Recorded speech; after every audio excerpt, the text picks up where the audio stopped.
Silakan Bapak Ibu yang dikasih dalam Tuhan kita Yesus Kristus. Di studio saat ini maupun yang berada di rumah, mari di pagi hari ini kita boleh masuk di dalam hadirat Tuhan. Kita boleh mempersembahkan yang terbaik bagi Tuhan pujian kita.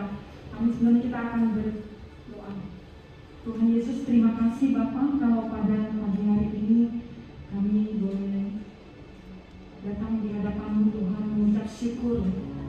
Kami semua yang kami ada saat ini karena anugerah-Mu Tuhan. Kami naikkan syukur kami Tuhan di pagi hari ini.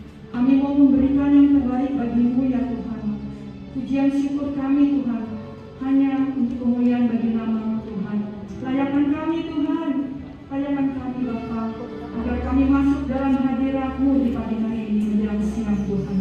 Kiranya Tuhan Yesus, hadirat-Mu tidak menghambat kami Tuhan. Engkau masuk di seluruh hati kami Tuhan. Urapi kami semua Tuhan, kami yang datang pada pagi hari ini. Biarlah persembahan ini kami persembahkan untuk kemuliaan bagi nama Tuhan. Terima kasih Tuhan. Kami mau memulai ibadah kami Tuhan dari awal pertengahan hingga akhirnya. Kami meneruskan hanya di dalam nama Tuhan Yesus Kristus. Haleluya.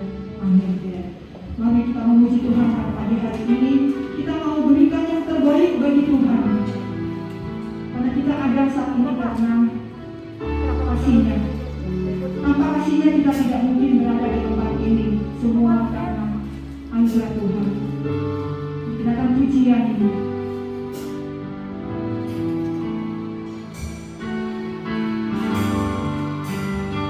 Terima kasih.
pribadi lepas pribadi. Kita boleh datang di hadapan Tuhan. Segala pergumulan kita yang menghadapan dalam nama Yesus. Kami percaya Tuhan, ketika kami datang menghadap kata-Mu di pagi hari ini, segala hal yang tidak baik kita akan keluar dari diri kami Tuhan. Kami imankan Tuhan Yesus, Kau Allah penyembuh kami, Kau Allah yang dahsyat, Kau yang memulihkan segala keadaan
Tutup mata semua, tunduk kepala. Kami datang. Mulutku penuh dengan pujian kepadamu ya Yesus. Katakan sepanjang hari, sepanjang hari ku berpengharapan kepadamu ya Allah. Bersama jemaat Tuhan angkat suara mengatakan, mulutku amin. Segala puji, segala kamu bawa pada hari ini di hadapan Tuhan. Kepadamu ya Yesus Tuhan. Dalam sepanjang hari, sepanjang hari ku beri permohonan kepadamu ya Allah.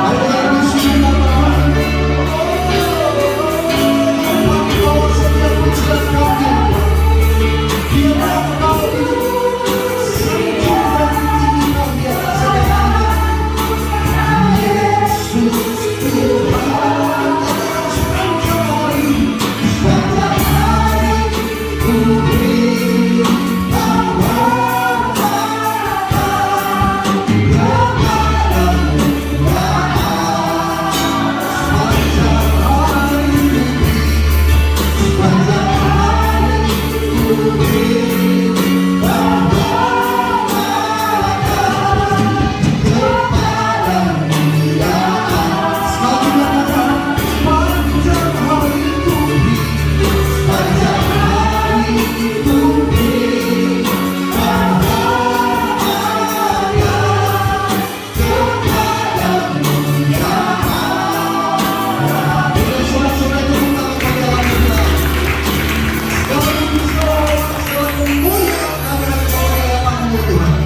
Biarlah setiap nyanyian, setiap pujian kami menjadi dupa yang harum di hadapan Tuhan. Karena sebentar kami siap diberkati oleh firman-Mu yang membuat kami terus bertumbuh di dalam pengenalan Tuhan. Maka berkati keluarga besar dari Praise and Worship Infinity, baik yang ada di studio maupun yang menyaksikan melalui streaming YouTube. Tuhan menyertai dengan damai sejahtera, sehingga setiap firman yang kami dengar mengubah hati kami yang lemah menjadi kuat, kami yang sakit disembuhkan, kami yang terikat dilepaskan, bahkan yang bersusah kami dihiburkan. Karena kami percaya Tuhan, bukan nasihat manusia yang kami butuhkan, bukan kata-kata kekuatan yang berasal daripada manusia, tapi apa yang datang daripada isi hati Tuhan yang membuat kami semakin mengerti rancangan bagi kami. Maka kami doa Tuhan yang kuduskan hidup di berhamba kata kalimat ucapan ayat poin dan bagian yang hanya berasal daripada-Mu. Di dalam nama Bapa, Putra dan Kudus, di dalam nama Tuhan Yesus Kristus, setiap kita jemaat Tuhan yang siap dengan kepada firman Tuhan, bersama-sama kita katakan amin. Haleluya, puji Tuhan. Mari jemaat Tuhan yang terkasih, silakan duduk di tempat yang sudah disediakan. Puji Tuhan, Shalom. Selamat siang, senang sekali bisa kembali dipercaya untuk dapat menyampaikan satu bahan kebenaran firman Tuhan di tengah-tengah ibadah Praise and Worship Infinity. Saya juga menyapa setiap jemaat Tuhan yang menyaksikan melalui YouTube. Shalom. Saya percaya walaupun kita nggak bertatap wajah langsung, tapi saya yakin kuasa Tuhan tetap bekerja. Saudara yang menyaksikan di rumah, di perjalanan, melalui smartphone, smart TV, dari tablet, laptop, whatever, saya tetap percaya Tuhan memberkati melalui channel YouTube Praise and Worship Infinity. Haleluya. Sudah siap vaksin? Ya sudah ya, karena berita yang saya dengar, rencana dari pemerintah bahwa bulan April 2021 sudah akan mulai didistribusikan untuk masyarakat umum.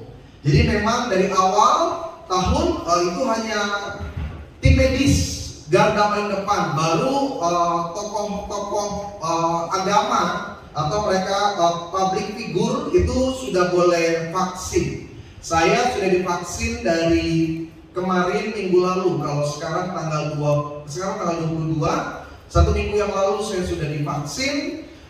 Karena KTP saya Jakarta Timur, jadi saya ke puskesmas daerah kecamatan saya. Jadi saya di sana membawa surat rekomendasi dari gereja. Saya bertemu dengan banyak hamba-hamba Tuhan, juga rekan-rekan pemuka agama dari beberapa keyakinan dan agama yang ada di Indonesia. Tadinya saya sudah datang di Masjid Istiqlal, tapi karena ternyata kuotanya terlalu padat, jadi saya diarahkan untuk minggu depannya di puskesmas di daerah kecamatan sesuai dengan KTP. Jadi siap-siap saja bulan April. Nah, orang terus tanya sampai hari ini, Pak, gimana Pak pandangan kita? Lo kita dukung, kita setuju, kita ikut. Karena memang ini yang salah satu menjadi solusi untuk membuat Indonesia mengalami penuh. Udah 1 tahun nih, udah capek nih kita nih menghadapi hal-hal akibat pandemi. Keadaan ekonomi yang berantakan, ya kan? Bahkan yang salah satu terdampak adalah ibadah. Kita nggak bisa seperti dulu lagi. Saya udah bosan pakai masker, jujur aja. Udah jerawatan terus gara-gara masker. Orang bilang, Pak, makanya maskernya ganti. Saya ganti tiap hari. Cuma memang karena sekarang tuh ada istilahnya apa, kalau ibu-ibu lebih ngerti lah. Akne masker, akne itu ada istilahnya. Jadi orang jerawatan gara-gara pakai masker. Saya juga salah satunya. Saya udah berbagai macam jenis masker saya udah. Makanya kalau saudara bisa mendukung vaksin, ikut terlibat di dalamnya, maka tidak lama lagi Praise and Worship Infinity juga akan mengadakan ibadah secara langsung, secara tatap wajah. Setahu saya di daerah ini kalau lansia sudah ya, lansia sudah, saudara. Pak, sakit nggak? Ya tergantung. Saudara disuntik pakai jarum untuk manusia atau untuk gajah? Orang mana sakit ya? Namanya vaksinnya begitu-begitu aja. Paling pegel, ya kan? Paling pegel. Nanti kalau pengalaman saya kemarin, waktu vaksin, pendeta takut nggak? Kalau di sini saya bilang nggak takut. Ya ngeri-ngeri sedap juga ya kan? Cuma kan muka harus tetap kelihatan tegang. Walaupun sebenarnya takut. Tadinya sebenarnya saya dokumentasikan, cuma karena hasilnya jelek sekali, nggak kelihatan pendetanya. Itu dokter yang nyuntik saya udah usia di puskesmas Cakung. Dia pegang jarum udah begini. Ini dia salah-salah yang dia colok leher ya kan, dia udah begini nih. Aduh, kita ibu dokter, Bapak tenang ya. Ya saya bilang, dokter tenang nggak dia begini? Saya juga jadi tegang secara naluri, saya ngeresin badan ya kan. Dia bilang, Pak santai, dipukul terus sama si dokter itu. Pak santai, saya juga udah tegang, lihat muka dia tegang, saya juga udah tegang. Udah waktu udah direkam kata dia begini kan. Akhirnya karena muka saya juga gak enak, dia tekan masuk sekali, aduh. Tapi gak apa-apa, setelah itu cuma pegel. Habis itu nanti saudara diminta observasi sebentar, 30 menit, lihat efek jangka dekat sekali. Jadi 30 menit dilihat mual kah, pusing kah, kelenyengan kah, atau apa reaksinya. Tapi puji Tuhan, saya tanya sama tim medis, saya ngobrol di sana, Pak selama mulai vaksinasi di puskesmas ini ada nggak yang bergejala dalam waktu 30 menit 1 jam dan berikutnya? Tidak ada. Puji Tuhan, memang ada kasus-kasus berita, tapi itu 1 dari sekian juta kasus yang ada. Kan jemaat kemarin kirim, Pak, katanya lumpuh ada loh Pak. Kalau saudara tanya sama saya nggak ngerti. Tapi yang saya tahu itu 1 dari sekian kasus yang ada. Jadi Pak, gimana Pak kita sikapnya? Tetap dukung, karena saya percaya segala sesuatu yang diputuskan pemerintahan ini tidak lepas dari ketentuan pekerjaan Tuhan atas Indonesia. Ya Tuhan tetap berdaulat di dalamnya. Tapi memang kalau saudara nggak ambil tindakan vaksin, maka ya saudara membuat pergerakan itu juga semakin lama. Karena nanti ketika kita beribadah langsung, walaupun tetap menggunakan protokol kesehatan, masker dan lain sebagainya, tapi tetap vaksin itu sangat mendukung, saudara.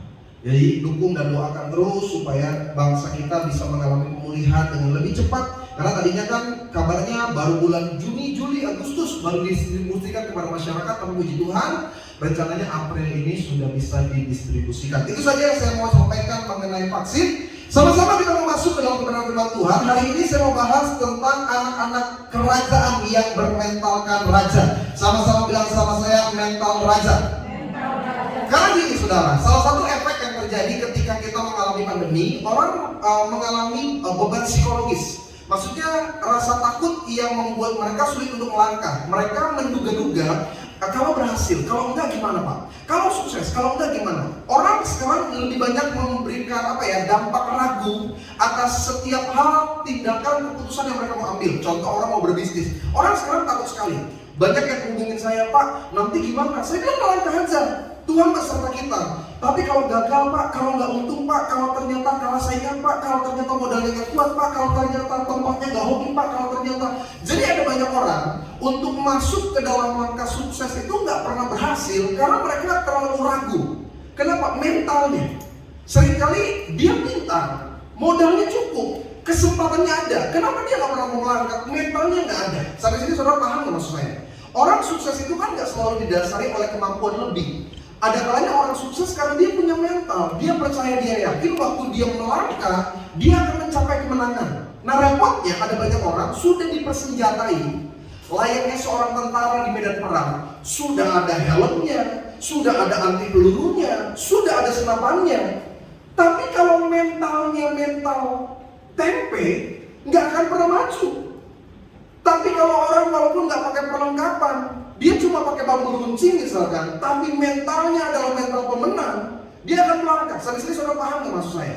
Nah, saya khawatir saudara, ada banyak orang Kristen, kita nih menyebut diri anak-anak kerajaan Allah, tapi mental kita bukan mental anak raja. Mental kita tuh mental seperti orang nggak punya iman. Dan Alkitab bilang apa? Orang bimbang jangan berharap sesuatu yang lain. Jadi 2021 ini penampilan. Engkau gandum atau engkau ilawan, engkau bertumbuh dan engkau berbuah, atau engkau cuma akan menjadi kisah dari kegagalan orang-orang yang gak pernah mengambil kesempatan. Karena dalam hidup ini saudara, kesempatan selalu ada. Pertanyaannya engkau mau mengambil atau tidak. Keraguan, kekhawatiran itu memang perlu. Itu yang membuat orang berhati-hati. Keraguan, rasa takut membuat orang lebih berplanning. Tapi ketakutan, kekhawatiran, dan kecemasan yang terlalu besar membuat orang gak bisa melangkah kemana-mana. Sama-sama kita lihat Alkitab kita, Efesus pasal yang pertama ayat 3 sampai dengan ayat yang ke-8. Efesus pasal yang pertama ayat 3 sampai 8. Rekan-rekan yang ada di dalam studio Praise and Worship Infinity boleh bantu sama saya. Kita baca secara bergantian. Efesus pasal yang pertama 3 sampai dengan ayat yang ke-8. Di bawah judul perikop kekayaan orang-orang yang terpilih. Efesus pasal pertama 3 sampai 8, saya baca lebih dulu ayat 3, lalu setiap rekan-rekan yang di tempat ini ayat yang keempat sampai dengan ayat 8 kita akhiri bersama-sama. Sudah di sana? Terpujilah Allah dan Bapa Tuhan kita Yesus Kristus yang dalam Kristus, perhatikan, telah mengaruniakan kepada kita segala berkat. Jadi udah ada nih berkatnya, sama seperti tentara, sudah ada perlengkapannya. Dikatakan begini, telah mengaruniakan, bukan nanti, bukan mungkin, bukan akan, tapi telah, artinya sudah mengaruniakan kepada kita apa? Segala berkat rohani di dalam surga. Saya potong dulu sampai sana. Saudara pernah dengar kesaksian orang yang datang ke surga kan? Ada satu hal unik yang menarik, maksud saya gini, kan experience spiritual orang itu berbeda-beda. Contoh, ketika melihat neraka, cara melihat, cara mendeskripsikan orang itu berbeda-beda. Ada yang melihat dengan cara A, dengan cara B, posisinya A, posisinya B. Tapi waktu ke surga, ada satu hal yang sama yang diceritakan dari orang dari berbagai tempat. Mereka bilang begini, kalau mereka ke surga, mereka pernah lihat satu tempat besar, atau istilah kita disebut gudang. Di dalam gudang itu ada organ tubuh. Pernah dengar gak istilah kayak gitu? Iya kan? Ada jantung, ada mata, ada paru-paru. Nah ini lucu, karena setiap orang dari berbagai tempat, dari waktu-waktu yang berbeda, kok punya pengalaman yang sama. Tapi intinya adalah mereka bilang begini, bahwa sebenarnya berkat-berkat itu sudah tersedia. Tinggal gimana kita mau menariknya. Nah Alkitab sudah katakan bahwa telah mengaruniakan kepada kita segala berkat di mana? Di dalam surga. Pertanyaannya, engkau bisa rebut nggak? Engkau bisa tarik nggak berkat itu datang sama saudara? Ayat yang keempat, 1, 2 ya. Sebab iya, supaya apa? Kita kudus dan tak bercacat. Terus dalam kasih ia telah menentukan kita dari semula oleh Yesus Kristus untuk menjadi anak-anaknya. Perhatikan, dalam telah menentukan kita dari semula oleh Yesus Kristus untuk menjadi anak-anaknya sesuai dengan kerelaan kehendaknya. Ayat yang ke-6.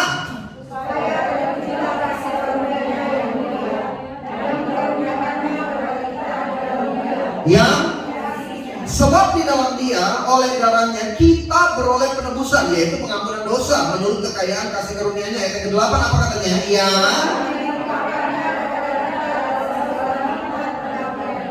Nah, saat kita menerima Yesus, itu ada perubahan status, saudara. Perubahan status yang paling sederhana, kita tadinya disebut orang berdosa, hari ini kita disebut orang yang dibenarkan. Tadinya kita orang yang tidak layak, tapi hari ini disebut orang yang dilayakkan. Tadinya kita disebut warga kerajaan neraka, ya kan? Kita kan orang-orang yang siap masuk neraka karena nggak punya keselamatan. Tapi setelah penebusan, kita menjadi punya bagian warga kerajaan sorga. Perhatikan, bahkan lebih spesifik lagi, Alkitab bilang kita ini anak-anaknya. Nah, siapa Yesus di kerajaan sorga? Bukan cuma Tuhan, Dia Raja. Dia Raja di atas segala raja. Dan Alkitab katakan di ayat yang tadi kita baca, bahwa saya dan saudara menjadi anak-anaknya. Nah, ini perubahan status yang luar biasa, yang harus disadari. Kenapa? Ini kunci untuk engkau meraih berkat-berkat Tuhan. Pak, Bu, perubahan status sebenarnya pertama kali disebut di dalam perjanjian baru. Makanya perjanjian lama selalu dibedakan. Perjanjian lama itu selalu menggolongkan antara Tuhan dengan ciptaan. Tapi di dalam perjanjian baru ada perubahan yang sangat besar, di mana kita menjadi anak-anaknya. Dari mana buktinya? Ketika murid-murid berkata, ajarkanlah kami berdoa. Pada waktu itu tidak ada penyebutan Allah dengan kata Bapa. Perjanjian lama Ibrani menyebut dengan kata Avinu. Tapi menjadi Aba itu kayaknya mustahil. Karena dulu Tuhan itu sangat sakral, sangat kudus. Saking kudusnya, bahkan nama Tuhan tidak boleh disebut secara harafiah. Penulisan dalam Ibrani YHWH, Yahweh, Jehovah. Tapi karena saking sakralnya dan saking bedanya kita dengan Allah, kita nggak boleh menyebut kata Jehovah. Apa yang harus diperkatakan? Adonai. Tapi ketika Yesus turun ke bumi, status kita berubah. Bahkan di hadapan Tuhan, kita nggak lagi memanggil dengan perbedaan yang terlalu jauh. Kita bahkan punya hak memanggil Dia dengan kata Bapa. Itu luar biasa. Banyak orang nggak memahami betul, saudara. Kata panggilan Bapa itu merujuk kepada kedekatan. Tapi bukan cuma antara hubungan kita, status kita juga menjadi berbeda, ya kan? Kalau saudara punya anak manggil kita mama, papa. Tapi kalau misalkan saudara punya mbak, asisten rumah tangga, ada nggak asisten rumah tangga saudara yang manggil suami saudara papa? Kita pasti tanya sama suami kita, mana emak? Ini kok bisa manggil lu bapak nih, nggak bener nih pasti kamu. Nggak ada. Kapan, maaf ya, kapan pembantu kita, asisten rumah tangga kita bisa panggil kita mama sama bisa panggil kita papa? Kapan? Waktu dia akan menjadi anak. Bisa nggak? Bisa. Saya pernah ketemu beberapa kasus jemaat angkat, maaf ya, asisten rumah tangganya itu jadi anak angkat. Yang tadinya dia panggil bapak, ibu, kan bapak ibu agak beda dengan papa mama ya dalam budaya kita gitu. Bapak ibu tuh formal. Sekarang panggilnya papa mama. Kenapa? Diangkat. Begitu juga kita. Makanya kita yang tadinya tidak layak, hari ini sudah bilang. Artinya Yesus yang adalah Tuhan mengangkat kita menjadi anak. Makanya ketika Yesus memanggil murid-murid, setelah Yesus selesai prosesi kematian di atas kayu salib, perhatikan coba. Yohanes pasal 21 ayat yang kelima. Saya ingin saudara masuk dalam pembelajaran sederhananya dulu supaya saudara bisa paham intisari dari apa yang saya mau jelaskan. Yohanes pasal 21 ayat yang kelima, saudara bisa lihat di sana. Ini perubahan yang paling luar biasa. Yohanes pasal 21 ayat yang kelima, sudah di sana. Kata Yesus kepada mereka, siapa mereka? Murid. Ini peristiwa yang terjadi di daerah Tiberias. Katanya Yesus apa? Hai Anak-anak. Adakah kamu mempunyai apa? Padahal kemungkinan Yesus dengan murid-murid ada yang lebih tua usia murid-murid daripada Yesus. Yesus pada waktu itu masih 30 tahun. 30 tahun lebih, karena setelah dia disalibkan kemungkinan dia 33 tahun. Tapi dia memanggil kepada murid-murid yang notabene usianya lebih tua dengan sebutan anak-anak. Kenapa? Yaitu memang perubahan status. Setelah Yesus menebus, kita yang tadinya hamba diubah, bukan cuma sahabat, kita menjadi anaknya. Nah, dilematisnya adalah status kita harus disertai juga dengan tindakan, perbuatan, dan karakteristik di dalamnya. Kalau saudara pernah baca di dalam kerajaan Inggris, kalau misalkan ahli waris tidak diketemukan, mereka akan mencari darah daging atau keturunan yang masih ada kemungkinan untuk diangkat menjadi bangsawan. Nah, terkadang yang diangkat oleh mereka mungkin memang satu garis, tapi mereka udah gak masuk bangsawan. Mereka menjadi rakyat biasa, mereka hidup dengan masyarakat pada umumnya. Tapi ketika dipilih masuk ke dalam lingkaran bangsawan, bukan cuma statusnya diubah, tapi sikap, karakter, dan kebiasaan-kebiasaannya juga harus berbeda.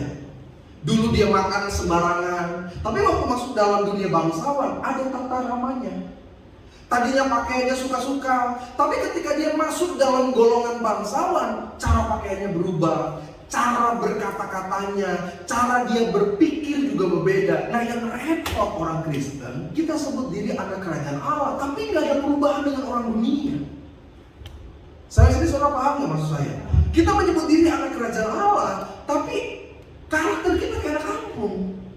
Gampang kecewa, putus asa, sebentar-sebentar menyalahkan Tuhan, bahkan tersinggung sedikit mulai keluar dari zonanya Tuhan. Kenapa? Karena memang mental kita nggak ada. Makanya nggak heran ada banyak jemaat bilang begini, kenapa ya pendeta ya?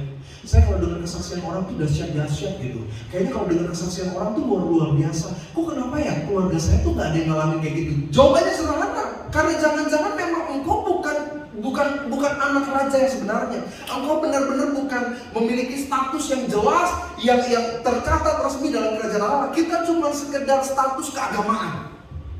Makanya saya mau jemaat Tuhan, khususnya keluarga besar Praise and Worship Infinity, ini udah Maret nih. Udah tinggal tunggu April. Ini kalau betul April vaksin sudah selesai, maka siap tidak siap ekonomi akan mengalami pembalikan. Nah, engkau orang yang mencapai juga kesuksesan atau engkau akan tertinggal? Engkau orang yang akan menikmati juga berkat-berkat Tuhan setelah masa sukar 2020, atau engkau cuma orang yang melihat keberhasilan orang lain? Dimulai dari mana? Mentalnya dulu. Sama-sama bilang sama saya berhak terima berkat. Karena ketika saudara diangkat menjadi anak, dalam tradisi orang Yahudi, pengangkatan anak menjadi bagian keluarga, salah satu syaratnya dia berhak terima warisan. Saya ulang sekali lagi. Ketika seorang anak diangkat, salah satu hukum yang berlaku pada zaman orang Yahudi until today, anak yang diangkat itu wajib. Bahkan hukum di Indonesia juga seperti itu. Kalau kita angkat anak yang diangkat itu wajib terima warisan. Orang tua asli bisa nggak memberikan warisan kepada anak kandungnya, tapi kepada anak angkat dia harus memberikan. Nah, kita ini anak-anaknya Tuhan, kita diangkat menjadi anak-anaknya. Secara status kita diadopsi, dan kita tuh berhak terima berkat, saudara. Engkau harus sukses, hidupmu harus berhasil, engkau harus melihat hal-hal yang luar biasa dalam hidup saudara. Tapi apa syaratnya? Sederhana. Ketika engkau dipandang memang layak. Kita sebagai orang tua misalkan, ketika kita sudah berusia, lalu anak-anak kita sudah semakin dewasa, kita tahu nih umur kita ini udah lama, kita mulai bikin wasiat. Kapan warisan ini akan diberikan? Yang pertama, kalau kita sudah mati. Tapi yang kedua, ada kalanya kita belum mati, tapi warisan sudah diberikan ketika dianggap sudah layak. Begitu juga berkat Tuhan bagi saya dan saudara. Engkau sudah dianggap layak belum? Tapi saya udah 15 tahun pendeta jadi Kristen. Saya lebih lama lagi 20 tahun pendeta. Saya udah lebih lama lagi 70 tahun saya jadi Kristen. Kok berkat-berkatnya nggak ada? Jangan-jangan bukan karena Tuhan nggak sanggup berkat saudara, tapi memang kok belum dipandang layak karena kapasitas kita belum memadai untuk berkat Tuhan yang lebih besar. Nah, saya mau ajak sejak jemaat Tuhan, ayo kita belajar apa yang harus dimiliki oleh kita sebagai anak-anak kerajaan Allah, supaya kita dianggap layak, mental kita, karakter kita dianggap pantas untuk terima berkat yang luar biasa. Karena kalau kita disebut sebagai anak tuh kita punya kuasa, kita punya otoritas. Makanya kenapa perkataan orang percaya itu penuh dengan mujizat? Sederhana, karena ada berkat daripada kerajaan surga. Saya mau itu yang terjadi bagi kita. Ada orang gak pinter, tapi kok bisa sukses, itu berkat kerajaan surga. Kenapa? Kita layak terima. Saya mau kita tuh bukan cuma jadi pendengar, bukan cuma jadi penonton. Kita adalah orang-orang yang mengalami langsung. Yang pertama, mental seorang kesatria, seorang raja, seorang pangeran atau seorang putri kerajaan. Kan sekarang isu yang lagi berkembang dalam dunia politik begini. Kemungkinan digadang-gadang akan ada perubahan, bahwa masa periode presiden menjabat bukan cuma 2 kali. Berapa kali? 3 kali. Iya. Banyak spekulasi di dalamnya. Kan ada jemaat tanya, Pak, kalau menurut Pak Pendeta pandangannya gimana? Waduh, saya kok politik sebenarnya nggak ngerti amat. Cuma secara mata orang biasa, kenapa sih digadang-gadang Pak Presiden Jokowi layak atau pantas untuk menjabat lagi yang ketiga kali? Walaupun beliau jelas tegas mengatakan, saya tidak akan menjabat, saya nggak mau, gitu kan, saya nggak akan mengubah undang-undang yang sudah ada. Tapi saya percaya sederhana, karena mungkin di mata sebagian besar masyarakat dianggap tetap pantas untuk memimpin. Yang menarik dari Pak Presiden Joko Widodo, beliau itu kan punya latar belakang yang berbeda dengan kebanyakan presiden yang kita miliki di Indonesia. Sampai sini salah ngerti nggak saya? Latar belakang Bapak Joko Widodo itu kan bukan dari kemiliteran, ya kan? Bukan dari orang yang memiliki pengaruh besar dalam politik. Enggak, beliau cuma rakyat biasa. Yang luar biasa dari Pak Jokowi itu gini, dia punya mental raja, tapi dia punya hati seorang hamba. Beda sama pemimpin-pemimpin yang lain. Cara dia cara dia makan dengan menteri-menterinya. Sampai sini saudara paham kan maksud saya kan? Mungkin ini salah satu bagian kecil yang disukai oleh masyarakat Indonesia kepada presiden kita. Saudara tahu nggak? Sebenarnya ini kan karakter anak kerajaan surga. Kita punya otoritas, kita punya berkat, tapi kita tetap punya hati sebagai hamba. Yesus seperti itu. Yesus bisa aja lahir di tempat yang mewah, lahir di keluarga yang kaya raya. Kenapa dia pilih di kandang domba? Bahkan orang tuanya cuma Yusuf dan Maria. Sederhana, dia punya mental raja, tapi hatinya seorang hamba. Repotnya hari ini, kita mentalnya hamba, hatinya raja. Coba lihat suami, ya kan? Kalau sama istri, lebih rendahnya istri daripada babu. Kalau dia marah, goblok kamu, gak bener kamu. Tapi sama orang lain takut. Nah itu yang saya bilang, mentalnya mental hamba, ya kan? Tapi hati-hati raja. Kalau ketemu bosnya, siapa? Tapi kalau sama istri, diputer-puter itu istrinya. Ini kan bahaya. Sama istri juga sama lah, ya kan sama. Kalau misalkan yang nipu temennya, temen arisannya nipu nih, barangnya palsu nih, nggak berani dia labrak, nggak berani. Suaminya bilang, no, balikin duitnya, enak pak. Tapi kalau suaminya bikin salah, sampai suaminya murtad lah gara-gara istrinya itu. Nggak, anak-anak kita kan juga sering kali gitu kan. Maaf ya, ini saya ngomong apa adanya aja. Anak-anak kita kan gitu kan. Sama temennya takut, tapi sama orang tua, dia bentak-bentak orang tua. Papa sih, mama sih. Tapi hilang keluar kayak kucing. Ini kebalikan. Yang kita harapkan mentalnya raja dong, mentalnya leader, pemimpin, mentalnya seorang pangeran, tapi hatinya seorang hamba. Nah Tuhan mau kita seperti itu. Kenapa nama Tuhan dipermuliakan? Karena sikap kita berbeda dengan kebanyakan orang. Orang-orang ingin jadi arogan, orang-orang ingin terima penghormatan. Tapi Yesus bilang kalau kau datang ke sebuah pesta, jangan langsung duduk paling depan, duduk paling belakang. Baik. Karena Yesus katakan, kalau engkau duduk paling depan dan ternyata tempat duduk itu untuk orang lain, engkau akan dipermalukan di depan banyak orang. Tapi kalau engkau duduk paling belakang, mungkin Yesus bilang, tuan rumah akan berkata, sahabatku, mari duduk di depan dan engkau akan mendapat hormat di mata seluruh tamu yang lain. Nah saya mau berkat-berkat kita datang bukan karena kita merasa kita mampu saudara, tapi karena kita tahu berkat hanya datang daripada Tuhan melalui apa? Hati hati hamba. Sama-sama bilang sama saya, mental saya raja, hati saya seorang hamba. Ada kalanya sebenarnya Tuhan itu lagi proses kita. Tuhan izinkan tantangan persoalan untuk tahu engkau ini pantas atau enggak. Saya udah suka cerita. Dulu pertama kali saya mission trip itu ke daerah Bengkulu. Saudara udah dengar lah. Saya masih kuliah dan dari seluruh angkatan saya yang punya kesempatan pergi itu saya. Dan saya waktu itu dapat tiket gratis, semuanya diberkati sama jemaat Tuhan. Itu naik Adam Air. Nah tapi kan saudara tahu, saya ini kan darah Manado. Lu tahu dong orang Manado ya kan? Iya tahu lah kan. Ya pokoknya yang penting menang aksi dulu ya kan, masalah cuma makan nasi itu urusan kedua. Yang penting tampilan dulu. Saya ingat banget, saya mau pergi ke Bengkulu nih, saya minta sama papa saya beli jas baru. Beli jas baru, kan kita pelayanan 10 hari sama kakak kelas saya namanya Mario Alberto. Saya beli jas baru, pokoknya keren lah.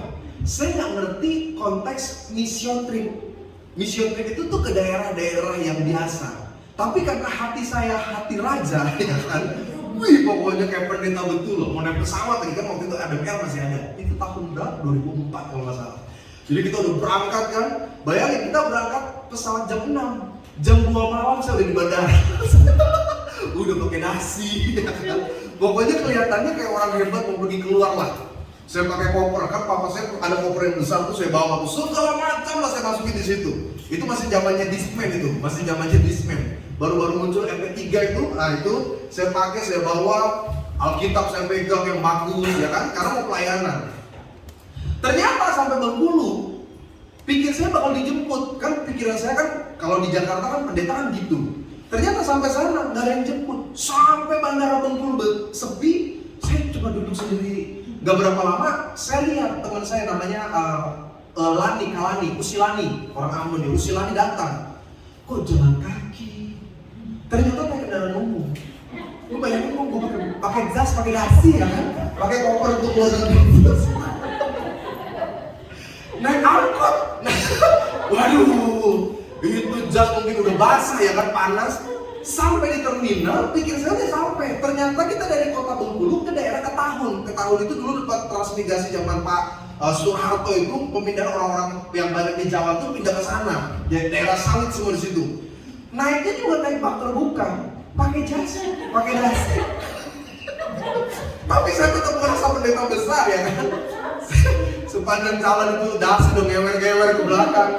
Tapi gaya saya tuh belum sadar masih angkat tangan. Wah, setiap lewat daerah saya angkat tangan. Kakak kelas saya nanya ngapain? 2 keliling.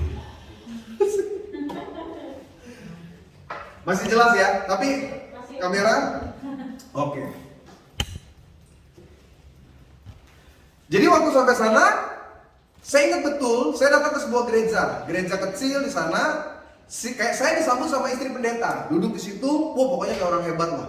Saya ngomongin tentang keadaan, situasi, dan saya ngomongin tentang keadaan situasi, pokoknya ngomong kayak orang pinter. Padahal saya masih semester berapa itu waktu itu? Masih semester 6 kalau nggak salah, udah mau masuk skripsi. Saya duduk di sana, saya ngomong sama dia, saya bilang begini, Bu, di sini anak sekolah minggu berapa banyak? Di sini cuma sedikit Pak, paling nggak nyampe 20. Oh, kecil ya. Kalau butuh baju-baju bekas nanti kita bisa kirim. Bukan sombong ya minta ampun. Udah keluar dari gereja, saya dari pastori, saya ngeliat ada gereja di sebelah lagi dibangun. Ada satu kuli lagi kerja begini. Waduh, ini bener-bener malunya minta ampun itu. Saya masuk ke gereja itu kan lagi dibangun, atapnya juga belum ada. Saya gaya saya gini. Lagi bangun apa nih Pak? Gereja Mas. Oh, ini nanti lantainya gimana? Ya kemungkinan cuma tanah aja. Belum ada lantainya, nggak diubin juga. Oh, sih ada gereja kayak gini. Saya nggak tahu itu pendetanya. Saya nggak tahu itu gembalanya. Kalau kayak gini bangun cuma satu aja tukang nih, nggak ada lagi tukang lain ya. Gaya saya juga dulu Tuhan. Pokoknya ngomongnya udah kayak mau beli gereja lah ya kan. Udah saya ngomong macem-macem. Saya juga di situ juga ngomongnya kasihan amat jadi gereja nggak ada unik kayak gini. Cuma ada persembahan kayak gini di samping dia. Pas saya udah masuk balik lagi ke pastori, gak berapa lama istrinya bilang, Pak sebentar saya panggil Bapak Gembala. Oh iya Pak, ini Bapak Gembala masuk. Saya udah muka saya udah kalau bisa taruh di bulan ya, di bulan. Saya udah betul. Oh ternyata itu bapaknya. Saya pura-pura kayak gak kenal. Oh Bapak, shalom. Itu udah jam 2 siang. Bapaknya bilang gini, Pak kita akan ada ibadah. Pikir saya KKR. Jalan bertiga lah kita naik motor cross karena di situ kan daerah perkebunan ya kan naik motor cross. Saya ingat betul Pak Gembala, saya di tengah, kakak kelas saya di belakang. Pokoknya kayak monyet kita bertiga gitu, naik motor itu. Saya pakai dasi ya kan pakai dasi. Sampai ke sana Pak Gembala bilang gini, Pak ini tuan kayu dia bilang. Maksudnya juragan lah gitu. Wah pikir saya orang ada nih berarti kan bagus nih. Pas sampai sana ternyata tuan kayu yang udah bangkrut. Rumahnya nggak ada listriknya lagi karena udah hancur, dia ketahuan nyolong gimana pokoknya nggak punya harta. Terus saya bilang mana jemaatnya, ya cuma kita. Jadi tuan kayu istrinya anaknya 1 dan nggak ada alat musik dong, pianika. Lu bayangin gua kakaknya pakai pianika pakai pianika. Yang WL itu kakak kelas saya, si Mario Alberto. Yang main pianika itu anaknya si tuan kayu itu, dia pakai pianika karena nggak ada gitar juga. Saya bagian khotbah, wih kayak khotbah di depan 3.500 orang. Kita percaya berkat Tuhan akan mengalir dalam hidup kita. Udah selesai ibadah, kok nggak ada makan? Ya kan udah lapar saya setengah mati. Udah nanti makanya di pastori, pas pulang naik motor itu tadi lagi, hujan deras minta ampun. Udah basah kuyup karena nggak ada payung kan, bukan mobil juga, udah basah kuyup, jas baru lagi. Pas masuk ke daerah pastori itu kan masuk lewat kebun sawit. Udah hujan deras, tanahnya tuh udah belok. Dulu saya ingat pakai Nokia yang CDMA itu SCA itu, kalau kita pencet 2 kali ke atas tuh ada senternya di ujung itu begini. Pendetanya bilang, Pak jangan Mas jangan begini, angkat ke atas. Kenapa? Banyak babi hutan. Dari Yesus lagi jalan, saya baru lihat lah ular lewat itu yang baru lihat di situ karena kan daerah perkebunan begitu. Saya lihat ular kayak anak kecil berteriak. Pas masuk, saya nggak tahu itu daerah belok. Kaki saya masuk separuh masuk segini saudara. Udah masuk, wah saya udah berteriak pikir saya mati lah gitu. Wah, yo tolong kan saya panggil Mario, yo tolong Pak, pendeta tolong Pak. Ditarik, pas ditarik paksa karena itu lumpur. Sepatu saya ketinggalan di dalam. Itu sepatu baru beli dari Jakarta, ketinggalan di dalam. Celana udah hancur, mandi juga kita akhirnya pakai air hujan karena di sana airnya kotor sekali. Saya kan takut kan, maksudnya nggak biasa lah gitu namanya anak tinggal di sini. Udah gitu udah lapar, makan. Saya pikir makan ada ayam, babi lah ya kan, nggak ada. Saya ingat betul cuma di ini kol rebus sama cabai. Itu saya makan bener-bener pakai air mata itu di situ. Bayangin jam 2 udah di bandara, jam 2 pagi kok sampai malam jam 8 belum makan sama sekali. Ya udah makan begitu. Pokoknya sepanjang saya diketahui itu dipermalukan Tuhan bisa. Dipermalukan Tuhan. Saya ketemu jemaat sana mau doain. Dia bilang begini, Pak Pendeta udah semester berapa? Oh saya udah 60, berarti udah banyak dong ilmu. Ya puji Tuhan, udah banyak ilmu teologi yang saya miliki. Saya bilang gitu kan. Dan Pak, tolong bahas dong Pak nanti Pak. Markus 17 ayat 6. Oke siap, padahal nggak ada. Dia cuma kata saya, Markus itu nyampe 17 ya kan? Tapi karena saya sombong, saya ngomong kayak udah ngerti, padahal nggak ada itu pasalnya. Besoknya, saya khotbah nggak bisa ngomong, nyanyi, fals, pokoknya benar-benar dibikin Tuhan tuh dipermalukan minta ampun. Malam-malam saya nangis, saya bilang Tuhan kalau Tuhan cuma mau buat begini sama saya, buat apa? Buat apa saya melayani Tuhan? Lalu itu Tuhan ajar, bahwa seringkali Tuhan proses supaya kita semakin dimurnikan. Jadi kalau hari ini saudara Tuhan izin nih, kok gagal ya pendeta, kok kayaknya nggak bagus. Coba introspeksi diri, jangan-jangan memang mental kita tuh, kita cuma punya hati raja, kita nggak punya hati hamba. Engkau nggak akan pernah dapat yang besar kalau engkau nggak jadi yang paling kecil. Sejak itulah saya belajar untuk merendahkan diri. Makanya kalau jemaat komplain, Pak kalau kesalahan kenapa sih pakai nunduk-nunduk? Saya maksa diri saya gitu, maksudnya kalau kita nggak mengingat siapa kita di hadapan Tuhan, kesombongan, kearoganan itu muncul saudara. Saya ingin setiap jemaat Tuhan, kalau hari ini kau diberkati berhasil, maka katakan Tuhan terima kasih. Tapi kalau engkau lagi diproses, ada tantangan, kegagalan, kesulitan, mungkin memang Tuhan lagi memurnikan saudara supaya apa? Engkau memang anak kerajaan Allah, tapi Tuhan mau engkau punya hati hamba. Betapa luar biasanya kalau kita punya hati hamba. Karena lawannya hati hamba adalah manja. Tuhan gak suka anak manja. Repot kalau kita punya anak manja. Saudara pernah ketemu orang manja gak? Punya pasangan yang manja gak? Manja itu lucunya sebentar, nyebelinnya permanen. Pacaran manja tuh lucu ya kan? Mama tuh ya kan? Wah, enak kalau cuma sebentar. Nah kalau sampai pernikahan ke 30 tahun manja terus, kayaknya dia pengen ngeracunin itu timbul ya kan? Kalau kita, Bu, kalau istri manja tuh ya imut gitu ya. No, aku takut di TV, nanti kalau di kantor, enak, mana, lucu. Tapi kalau ada masalah nyata, persoalan dia manja, waduh, repotnya minta ampun. Nah, saya khawatir kita juga begitu di hadapan Tuhan. Kita ini manja dekat sama Tuhan, gak selalu manja dalam arti sikapnya ya.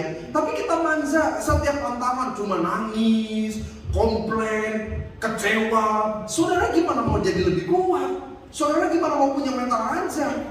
Hidup ini pasti ada masalah. Jangan saudara pikir, ya tapi kan kalau saya pelayan Tuhan mau beda pendeta. Saudara pikir pendeta nggak punya masalah? Setiap pendeta yang datang di Praise and Worship Infinity, Pak Ara kayak siapa lagi terserah, Bang Jo kayak tanya, punya masalah nggak? Punya. Cuma kan masalahnya nggak bisa bawa di mimbar. Coba saudara, kalau misalkan saya punya masalah terus saya bawa di mimbar, kepada hambanya pendeta Bintang Bayong,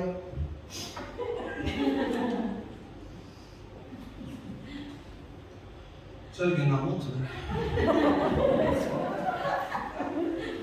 Saya bingung ya. Saya udah bilang sama istri saya, jangan ambil pindah orang lain, dia ambil. Sekarang bisa balikin. Nah, saudara bisa bayangin nggak kalau pendeta gitu curhat mulu sama saudara? Kan nggak bisa. Hidup ini pasti ada masalah. But sometimes kita nggak bisa selalu tunjukkan, kita nggak selalu bisa umbar, kita nggak selalu bisa bilang, ya saya lagi punya masalah. Semua orang punya masalah. Bedanya cuma dua. Yang pertama ada orang yang tegar, tapi ada orang yang manja. Ya dia berharap ada pertolongan Tuhan. Dia selalu berharap ada berkat dan mujizat Tuhan. Contoh sederhana, hari ini banyak jemaat tuh yang terlibat dengan hutang. Pak, berhutang boleh nggak? Boleh. Selama kita bisa bertanggung jawab, nggak apa-apa. Normal kok, berhutang itu nggak apa-apa. Selama kau bisa punya money management yang bagus gitu, engkau punya jiwa tanggung jawab yang kuat, nggak apa-apa. Yang repot itu udah terlilit hutang, lalu berharap mujizat. Emang yang hutang Tuhan? Kan orang begitu, pendeta supaya ada mujizat Pak, saya ditunggu Pak 10 hari lagi. Saya nggak akan saya ada cerita 2 minggu lalu. Jemaat telepon, Pak, saya berhutang sekian puluh juta. Saya ditunggu sampai tanggal sekian. Saya tanya udah berapa lama? Udah 3 tahun. Bayar Bu. Ibu udah nyicil belum? Belum Pak, nggak ada uang, nggak mungkin. Ibu sekarang telepon saya pakai apa? Pakai kuota internet. Itu kan bisa bayar Bu, sekecil-kecilnya. Cuma kita yang nggak mau. Kita berharap nanti ada pertolongan yang besar. Ya Pak, terus gimana Pak? Tolonglah Pak.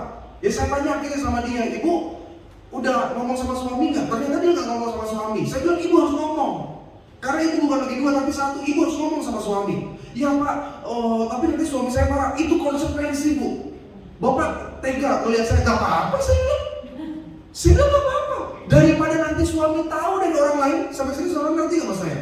Kan lebih baik dari mulut kita daripada dari mulut orang lain. Lebih repot Bu. Tapi nanti keluarga saya malu, nggak apa-apa. Itu udah konsekuensi ibu ketika ibu ngutang. Akhirnya dia ngadu. Dia ngomong sama suaminya.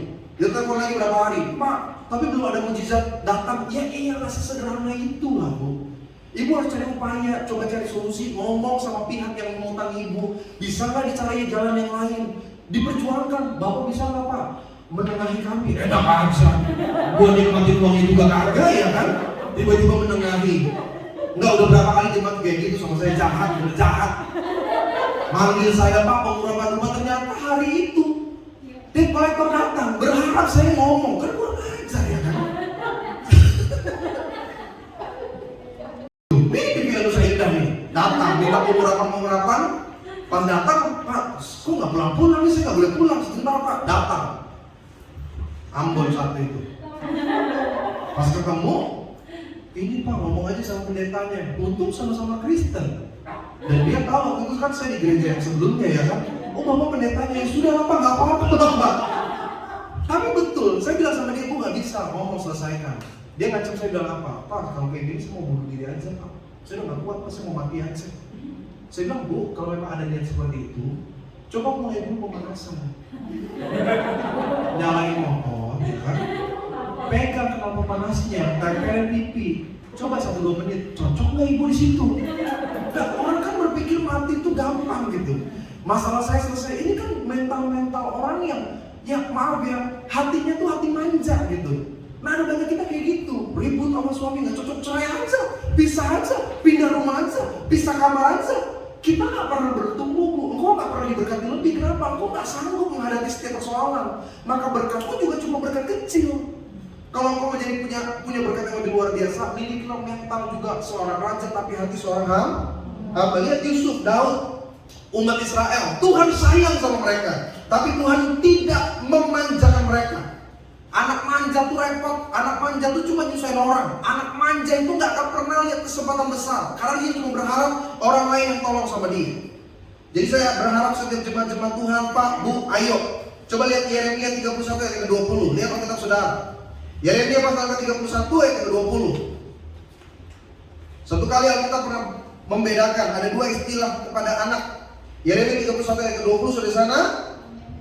Tuhan berkata, anak kesayangankah gerangan Efraim bagiku atau anak kesukaan? Alkitab pernah menyebut dua istilah, kesukaan sama kesayangan. Sama atau beda? Beda, saya pernah jelaskan di Infinity beberapa waktu yang lalu. Anak kesayangan itu disayang sekalipun dia nakal kek, dia bodoh kek, dia bandel kek, anak kesayangan. Tapi ada istilah yang kedua, anak kesukaan. Anak kesukaan itu disukai karena dia penurut, dia dengar-dengaran, dia pintar, dia berprestasi. Nah pertanyaan saya sederhana, di hadapan Tuhan tuh kita anak kesayangan atau anak kesukaan? Hah? Kalau kesukaan, ada hal yang kita beri sama Tuhan. Kalau kita kesukaannya Tuhan, apa alasan Tuhan menyukai saudara? Kan itu yang paling jelas. Jangan-jangan kita cuma jadi anak kesayangan aja, yang hidupnya gak benar, yang hidupnya gak teratur, gak sesuai dengan firman, berkatnya juga beda. Saya mau setiap jemaat-jemaat Tuhan, khususnya keluarga besar dari Praise and Worship Infinity, kita menjadi anak kesukaan Tuhan. Kenapa? Karena ada sesuatu yang kita berikan. Jangan manja. Tantangan, kesulitan hadapi dengan tegar. Bu, kita nih sebagai istri, ini saya ngomong dari sudut pandang istri. Maaf ya, saya kalau ngomong sama kaum pria seringkali, kenapa ada keributan, perbedaan pendapat, cekcok? Karena di mata laki-laki, seringkali kita wanita, Bu, pikiran kita itu enggak, kalau mereka bilang enggak pikir panjang. Kamu mah perempuan enggak pikir panjang. Enggak apa-apa, Bu, biarin aja. Memang kita enggak sepintar suami kita, tapi kita percaya doa orang benar besar kuasanya. Kalau ada tantangan, kesulitan, mungkin secara pemikiran kita nggak sampai. Suami bilang, gue dipusing nih sama kerjaan, ini begini-begini, kita nggak ngerti gitu. Aduh, apa sih Pak? Mama nggak ngerti. Tapi Bu sebagai istri pegang tangan suami, bilang, Pak ayo kita doa. Harus Bu, 2021 tuh harus begitu. Mentalnya tuh mental perang gitu. Jangan suami lagi pusing, ya udahlah Pak, mau gimana lagi? Jangan. Bilang, Pak ayo Pak duduk berdua, pegangan tangan, doa. Suami pertama dia akan nolak, buat apa sih lah, gue lagi capek. Gak apa-apa, terus Bu, paksa. Karena kita tahu, ketika kita berharap pada Tuhan, Alkitab janji dia Allah yang tidak pernah mengecewakan orang yang berharap kepadanya. Bukan karena kelebihan kepintaran kita, tapi karena pengharapan kita yang penuh kepada Tuhan. Kalau orang manja cuma terima padanya, tapi kita orang-orang yang tetap berjuang, kita tetap orang-orang yang tetap melangkah karena kita tahu Allah yang menyertai kita. Yang kedua, coba lihat Alkitab saudara. 2 Korintus pasal ketiga ayat yang kedua sampai dengan ayat ketiga. Jadi yang pertama, bagaimana engkau memiliki mental sebagai seorang anak kerajaan Allah ketika engkau memulai dari hati hamba. Karena firman Tuhan berjanji, mereka yang kecil akan diangkat naik. Mereka yang setia dalam perkara yang kecil, mereka akan terima perkara yang besar. 2 Korintus pasal ketiga ayat yang kedua sampai dengan yang ketiga. Perhatikan Alkitab katakan seperti ini. Kamu adalah surat pujian kami yang tertulis dalam hati kami dan yang dikenal dan yang dapat dibaca. Kata lainnya Alkitab bilang kita surat yang terbuka. Ayat yang ketiga, 1, 2 ya. Karena telah ternyata Yang ditulis oleh pelayanan kami ditulis bukan dengan tinta apa? Bukan pada loh batu, melainkan pada loh daging, yaitu di dalam. Apa yang harus kita lakukan supaya kita memiliki karakter mental anak-anak kerajaan Allah? Ketika kita memiliki sikap perbuatan yang menjaga nama baik Allah kita. Kalau kita tahu siapa kita, kalau kita fokus kepada Tuhan, apapun yang kita buat itu pasti normanya kiblat itu kepada firman. Saya ambil contoh sederhana. Jadi ini yang lagi ngetrend. Banyak jemaat tanya, saya nggak tahu di Infinity ada atau enggak. Jemaat terus tanya, karena ada pandangan yang beranggapan bahwa saham itu judi. Jadi mereka mulai bilang, Pak, sebenarnya saham itu boleh nggak sih? Saya bilang yang penting konteksnya ibu apa, bapak apa, dalam saham ini apa. Kan sekarang yang lagi nge-trend, ini for your information lah. Sekarang yang lagi nge-trend, investasi itu kalau emas itu sekarang mungkin mengalami penurunan. Kenapa? Karena orang sudah merasa aman. Kan 2020 waktu ekonomi lagi bermasalah, orang ambil investasi emas. Karena dia nggak kena inflasi, saya disini sudah ngerti ya. Jadi, nah setelah ekonomi sudah siap pulih, orang mulai lepas emas. Nah tapi ada satu instrumen investasi yang lagi ngetrend sekarang, yang lagi banyak dipakai, yaitu kalau obligasi ya sederhana aja, dia kayak deposito turun, sekarang orang ambil obligasi, ya kan, surat-surat pinjaman dari pemerintah. Sekarang lagi ramai itu saham sama cryptocurrency. Orang tahunya cuma Bitcoin itu salah satu dari cryptocurrency, itu bisa trading lah. Nah orang tanya sama saya gini, Pak, boleh nggak sih saya masuk ke investasi saham, investasi cryptocurrency? Jawaban saya sederhana, sangat-sangat boleh, selama tetap fokus hidupnya kepada Yesus. Karena maksud saya gini, orang kan berinvestasi, apa sih tujuannya sederhana? Untung, gain, profit, ya kan? Tapi kalau dia nggak fokus kepada Tuhan, fokusnya cuma sama gain, keuntungan, kepada profitnya, dia akan serakah, dia akan greedy. Makanya nggak heran, baca nggak berita kemarin yang lompat dari apartemen, diduga karena salah berinvestasi dalam saham. Saya percaya yang dia pakai mungkin bisa utang, bisa uang keluarga, jangan-jangan uang arisan, pokoknya uang yang membawa dia kepada masalah. Kenapa bisa seperti itu? Fokusnya cuma untung. Tapi kalau fokus kepada Tuhan, kiblat kita tuh kebenaran. Ada rem gitu, oh saya pengen untung, tapi dana yang saya punya cuma segini, mungkin inilah. Tapi orang kalau nggak punya kiblat kepada firman, rakus, serakah. Yang paling bodoh kan yang viral itu, dia pinjam kepada beberapa aplikasi online sampai terkumpul 170 juta. Dia taruh di investasi saham, ternyata sahamnya gorengan, habis semuanya. Jadi minus bukan cuma belasan, mungkin puluhan persen. Ini yang saya bilang, kiblatnya nggak kepada Tuhan. Orang kalau kiblat kepada Tuhan, mau bisnis itu jadi lebih jujur. Sampai sini saudara ngerti nggak saya? Orang kalau kiblatnya kepada Tuhan, mau bisnis itu takut tipu gitu. Ngambil untung juga pakai perkiraan yang tepat. Tapi orang kalau nggak punya kiblat kepada Tuhan, jadi jahat, nipu, bohong, tikam teman dari belakang. Apa sih hubungannya pendeta? Sederhana. Kalau kita anak kerajaan Allah, maka kerajaan itu adalah atas kita, nama baiknya. Kalau kita bersikap yang buruk, maka nama Tuhan juga menjadi buruk. Ketika kita bersikap yang sesuai firman, otomatis nama Tuhan dipermuliakan. Dalam bertetangga, ini kita orang Kristen nih Bu, ini di daerah mayoritas. Tunjukin sikap yang tepat, tunjukin supaya minimal orang nggak ngeliat kita negatif gitu. Minimal orang nggak sampai mencibir tuh, nggak bener tuh. Gua denger kan Kristen tuh. 2021 ini sudah ada pemberantasan antar gambaran ekstremisme. Saudara udah ngerti lah secara politiknya, ya kan? Pokoknya sekarang yang namanya keberagaman sudah lebih terbuka. Dulu anti kepercayaan itu menyebar di mana-mana. Tapi pemerintah berjuang supaya kesamarataan hak, bahkan keragaman terjadi. Tapi kuncinya kembali lagi sama kita.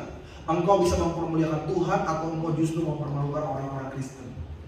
Anak-anak kerajaan Allah akan memperjuangkan nama Tuhan. Orang kalau fokus kepada Tuhan, hidupnya sesuai firman. Tapi orang kalau udah fokus sama uang, saya ngomong dengan kasar nih, kita bisa jadi binatang bagi sesama kita. Kenapa orang jadi pelakor? Soalnya apa? Pelakor itu sebagian juga itu orang Kristen, pelayan Tuhan. Ini salah satu. Saya muncul gitu. Benar, pelayan Tuhan. Kita lagi proses puji Tuhan, akhirnya selesai, tapi pakai duit akhirnya. Suruh balikin apa yang jadi. Anak Tuhan benar. Ya memang janda nggak punya anak. Tapi ini yang saya bilang malu-maluin. Salah tahu nggak? Istilah open BO. Yang nggak tahu saya cari tahu. Yang tahu aja lah, yang tahu aja. Dan itu sebagian dari mereka ketika dibikin statistiknya anak-anak Tuhan ber-KTP dengan agama Kristen, bikin malu, saudara, bikin malu. Karena kiblatnya cuma uang, jadi binatang dari sesama. Makanya gak heran sesama gereja kayak gini di komunitas nih, ngajak investasi apa, arisan apa, jual barang apa, tahu-taunya nipu, malu, saudara. Kalau engkau anak kerajaan Allah, maka sikap hidup kita memuliakan nama Tuhan. Hiduplah sesuai dengan kiblat daripada firman. Pokoknya 2021 saya yakin kita diberkati. Saya yakin, saya sangat yakin. Karena saya juga sendiri mengalami berkat-berkat Tuhan terus dengan cara yang ajaib. Next lah saya akan bahas. Dan saya percaya berkat ini bukan cuma bagi orang-orang tertentu, tapi bagi setiap kita anak-anak kerajaan Allah. Tapi mulai dari mana? Hati. Kalau engkau menjadi sukses, jadi dulu hati yang paling kecil. Karena Tuhan janji, kalau engkau yang paling kecil, engkau akan diangkat jadi yang paling besar. Yang kedua, sadarilah karaktermu supaya engkau bersikap sesuai dengan firman, sehingga kiblat kita hanya kepada kebenaran. Kita beri mulai bagi Allah, haleluya. Stand up tim worship untuk maju ke depan.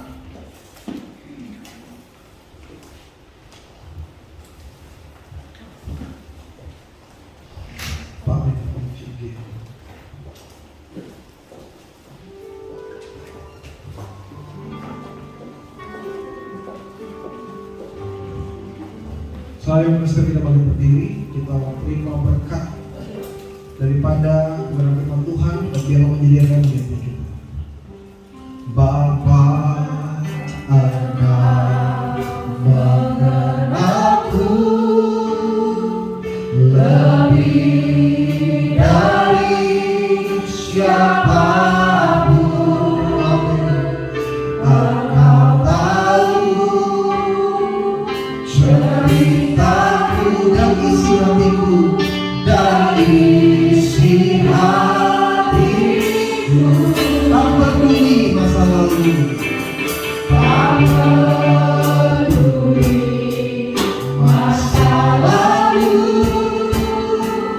Engkau tetap bagi diriku. Ubahkanku sempurnakan jadi karya yang indah. Kini aku percaya tiada mustahil, tiada yang mustahil bagiku. Amin. Kuasamu, kuatkanku, rasaku berharga.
Tuhan, keluarga besar Presiden Infinity, hari ini kami belajar bahwa status kami adalah anak-anak kerajaan Allah, tapi seringkali mental kami bukan mental sebagai seorang anak raja.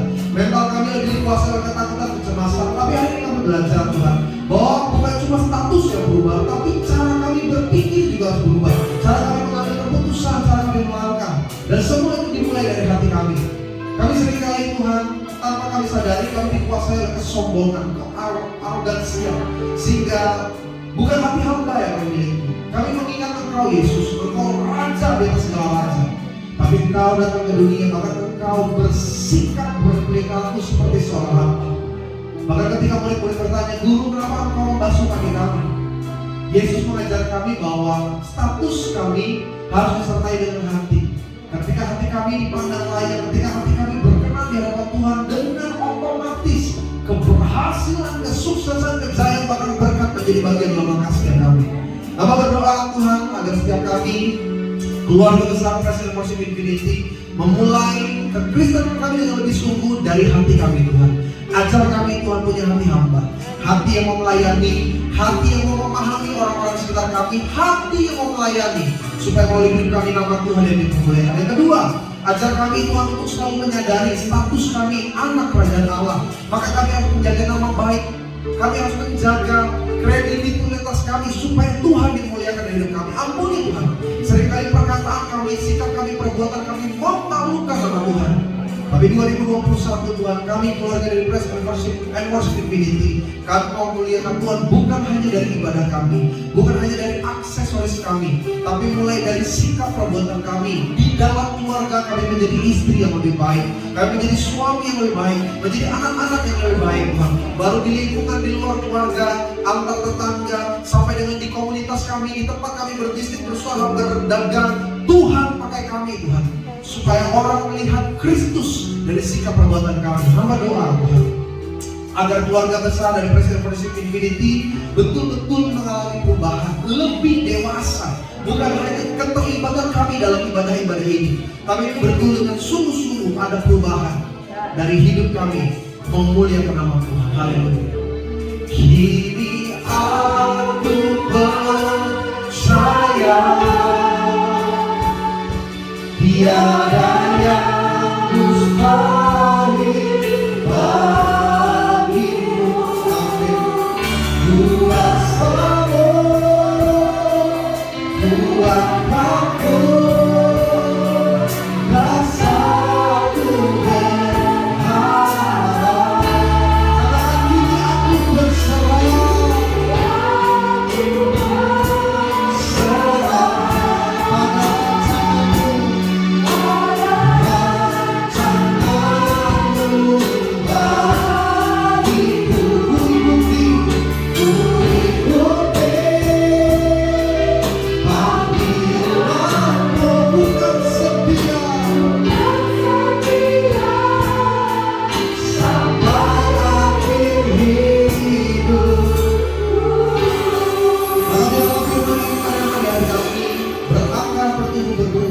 Berkat bagi orang-orang di sekitar kami, sehingga kami percaya ketika kami berjumpa dengan Allah, Tuhan akan berkata, marilah hambaku yang baik, masuklah dalam kebahagiaan Tuhan. Berkati Tuhan siapapun yang mendengar, bahkan yang melalui channel YouTube dari PWI ini, Tuhan bekerja di hati mereka. Ada pengertian, ada pemahaman, bahkan teguran yang kami dengar melalui firman mengubah kami untuk lebih sempurna. Di dalam nama Bapa Putra Kudus bersama-sama kita katakan Amin.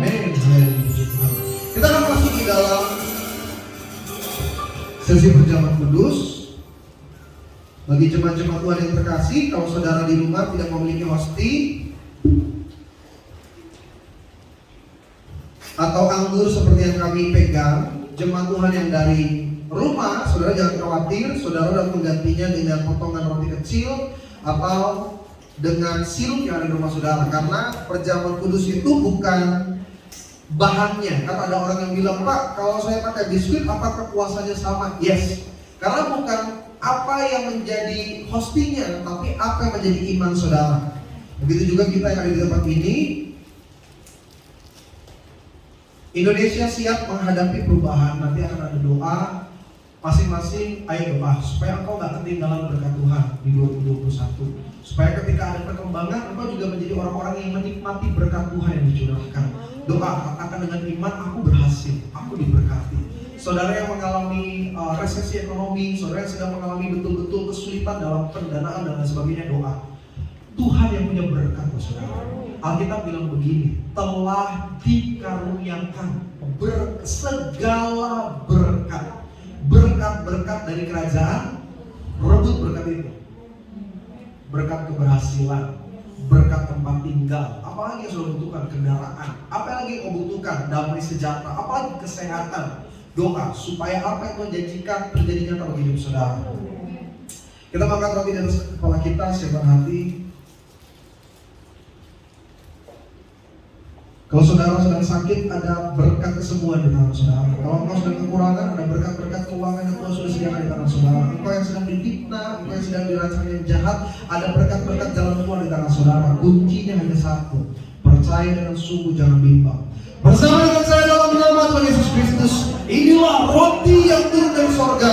Inilah tubuh Tuhan Yesus yang tergantung di atas kayu salib. Yang pertama, yang memberi kami, keluarga kami, hidup kekal di kerajaan sorga. Yang kedua, yang menyempurnakan tubuhku, jiwa dan rohku, kami akan dibangkitkan pada hari kiamat. Yang ketiga, tubuh Kristus yang tertombak, tertikam di atas kayu salib dalam nama Yesus, agar kami bersama keluarga dijauhkan dari celaka mara bahaya, dijauhkan dari perkara-perkara yang buruk. Kami yakin 2021 berkat-berkat yang tercurah kami terima dalam hidup kami.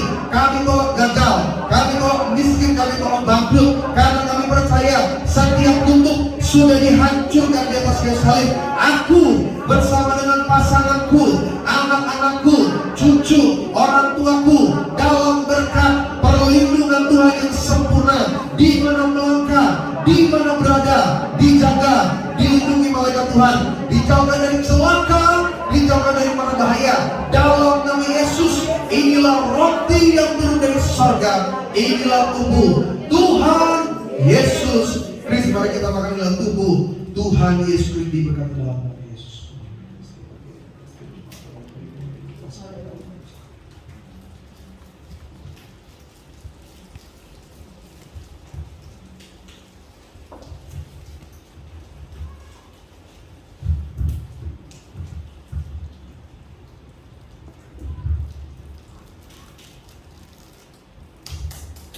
Kita akan terus di atas kepala kanan kita dengan percaya. Bersama dengan saya dalam nama Tuhan Yesus Kristus, inilah darah Yesus yang tercurah di atas kayu salib sebagai perjanjian yang baru, perjanjian yang kekal. Yang pertama, oleh kuasa tetes darah Kristus kami ditebus dari dosa, pelanggaran, dan kesalahanku. Kami berjanji hidup dalam pertobatan, menolak dosa, menolak setan-setan dan perbuatannya. Apa yang kami buat di 2020 yang di luar firman, kami berjanji 2021 hidup dalam kebenaran firman. Yang kedua, oleh kuasa tetes darah Kristus, keluargaku dipersatukan, berkumpul di bumi, berkumpul di surga. Kami berdoa, keluargaku yang belum bertobat dijamah hatinya. Kami percaya satu orang bertobat, seisi keluarga diselamatkan. Kami percaya pasanganku, anak-anakku, orang tuaku dijamah oleh Tuhan, hidup dalam pertobatan. Oleh kuasa tetes darah Kristus, segala kutuk gagal, kutuk sakit penyakit dihancurkan. Kami percaya tidak sakit kanker, tidak sakit tumor, tidak diabetes, tidak hepatitis, tidak sakit tumor. Kami percaya tidak darah tinggi, tidak darah rendah, bahkan virus di sekitar kami dihancurkan kuasanya. Kami percaya perlindungan Tuhan sempurna atas hidupku dan keluargaku. Kami percaya tetes darah Kristus mengubah apa yang kupegang diberkati berhasil, apa yang kukerjakan diberikan kemenangan. Doa saudara masing-masing, doa sungguh-sungguh, katakan Tuhan berkati 2021 ini. Aku percaya berkat mengalir atasku. Firman Tuhan yang sudah berkata, Kristus telah mengaruniakan segala berkat dari kerajaan surga. Maka hari ini saudara, melalui doa saudara rebut. Kalau engkau sedang sakit, katakan aku sembuh Tuhan. Kalau engkau sedang kekurangan, katakan aku berkelimpahan Tuhan. Kalau engkau sedang mengalami masalah, katakan aku percaya ada damai sejahtera berkat shalom daripada surga. Hamba serahkan setiap kata kalimat jemaat Tuhan, keluarga besar dari Revolusi Infinity Tuhan. Apa mereka ucap, apa mereka berkatakan, engkau lihat kesungguhan hati mereka. Biarlah mereka bersungguh-sungguh pada kesempatan kali ini melihat jawaban daripada surga. Diberkatilah setiap doa kami dalam nama Bapa, Putra, diberkati doa setiap kami. Bersama dengan saya dalam nama Tuhan Yesus, setiap tetes darah Kristus, kami percaya kuasanya lebih dari roti mana. Dengan perjamuan kudus, hidupku dia akan naik tidak turun, dijadikan kepala bukan ekor, diberi kemenangan bukan kekalahan. 2021 tahun berkat, tahun keberhasilan, tahun kesuksesan, tahun kemenangan bagi hidupku dan keluargaku. Hari ini segala penyakitku, penderitaan sudah diangkat, diselesaikan di atas kayu salib dalam nama Tuhan Yesus Kristus. Inilah darah Tuhan Yesus Kristus. Mari kita minum darah Tuhan Yesus Kristus. Berkati dalam nama Yesus.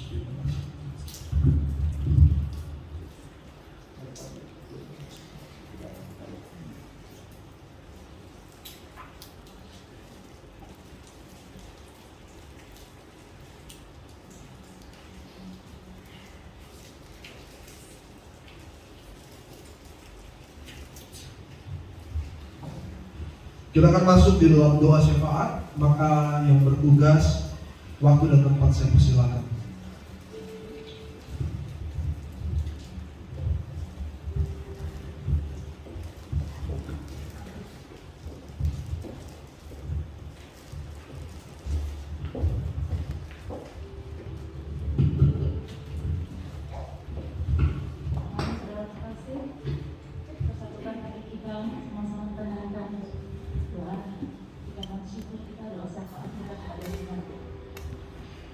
Bapa dalam surga, terima kasih Tuhan.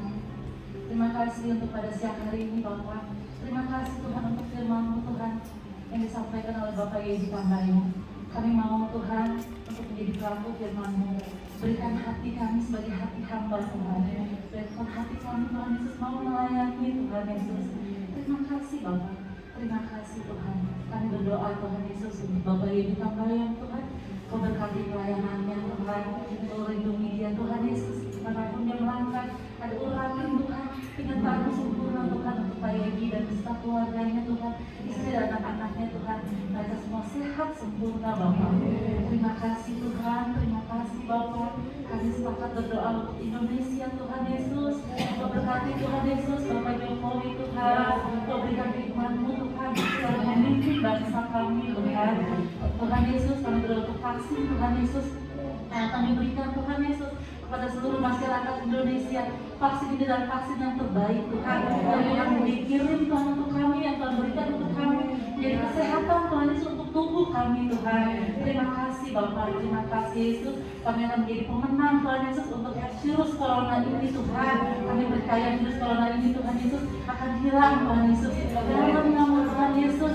Terima kasih Bapak, terima kasih Tuhan. Kami berdoa Tuhan untuk seluruh jemaat Praise and Worship Infinity Tuhan, dimanapun mereka berada pada saat mereka sedang menyaksikan Tuhan Yesus ibadah ini Tuhan Yesus. Kau urapi mereka Tuhan, mereka yang sakit Tuhan, bilur-bilur-Mu yang menyembuhkan dalam nama Tuhan Yesus. Mereka yang berbeban berat Tuhan, berikan kelegaan Tuhan Yesus, berikan jalan keluar setiap persoalan-persoalan yang mereka hadapi Bapak. Terima kasih Tuhan, terima kasih Bapak. Kami serahkan Tuhan Yesus Praise and Worship Infinity ke dalam tangan-Mu Tuhan. Tuntun kami Tuhan, urapi kami Tuhan Yesus. Biarlah ini semua Tuhan Yesus untuk kemuliaan nama-Mu saja Bapak. Terima kasih Tuhan, terima kasih Bapak. Dalam nama Tuhan Yesus Kristus kami sudah boleh mengucap syukur. Sama-sama kita katakan amin.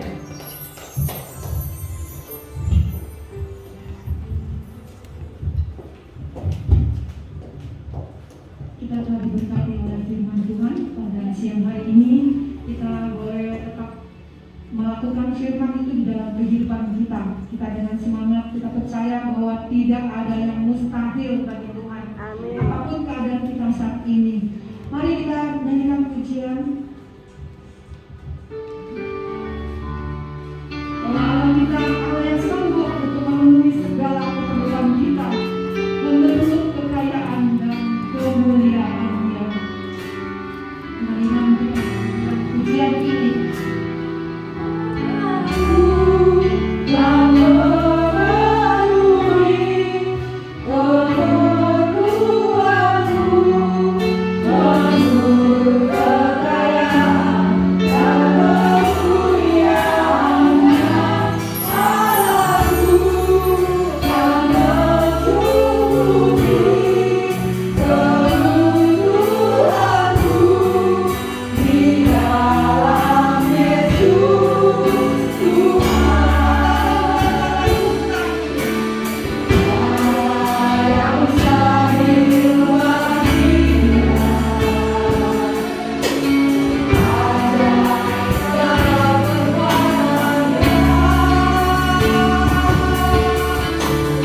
bersama-sama kita akan mengakhiri, kita akan terima berkat daripada Allah Bapa.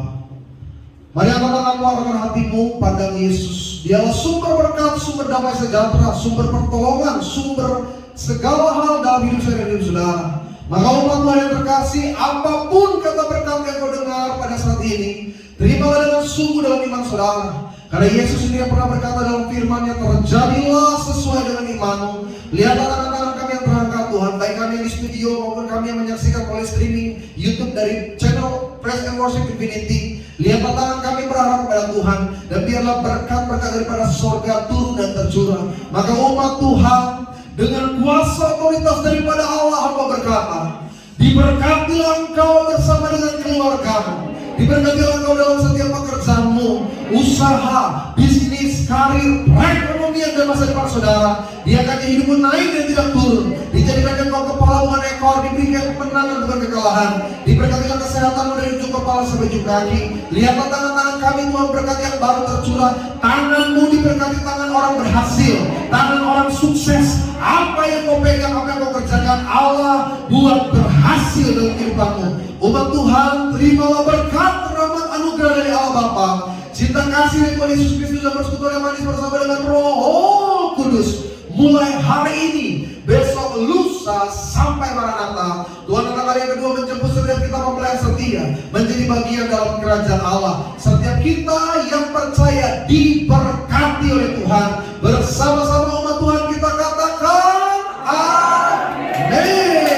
Haleluya, puji Tuhan. Terima kasih sudah menyaksikan sampai dengan akhir. Kita kembali berjumpa dengan ibadah-ibadah lainnya bersama dengan kami dari Praise and Worship Infinity. Tuhan Yesus